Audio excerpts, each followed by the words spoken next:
This is Noah Joseph with another Autoblog Shortcut. Today we've been driving the Campagna V13R on the roads in and around Montreal, Quebec, where it's built alongside its stablemate, the T-Rex, that's been on the market for a few years now. While the T-Rex is something of a three-wheeled sport bike, the brand new V13R takes more of a hot rod approach. The question we've had on our minds all day, however, is, well, what the heck is it? Is it a car? Is it a motorbike? Is it a trike? You could certainly call it a trike because, well, it fits the definition, because it's got three wheels. Campagna, for its part, calls it a roadster, but your perspective depends on which way you look at it, and we mean that quite literally.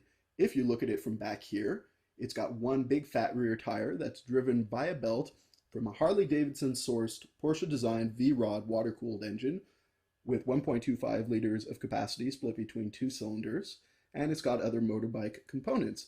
But if you go up front, you'll see two wheels that are steered by a conventional steering wheel, just like a car, in a relatively car-like cabin. Now, it doesn't have much of a windscreen to speak of, mind you, and it doesn't have a roof, but it has a couple of roll hoops, one behind each seat.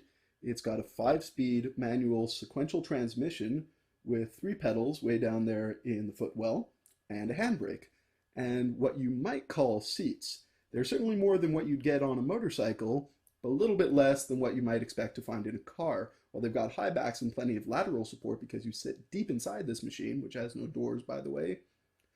If you lift the bottom cushion, you see that it's really short on padding. Now, Campagna tells us they took much of the padding out of this particular demo vehicle for a previous driver and that it usually has more cushioning. One way or another, underneath the seat is solid fiberglass, which can be rather unyielding on city streets, especially since the suspension is rather stiff. Whether those are drawbacks you can live with, again, depends on your perspective.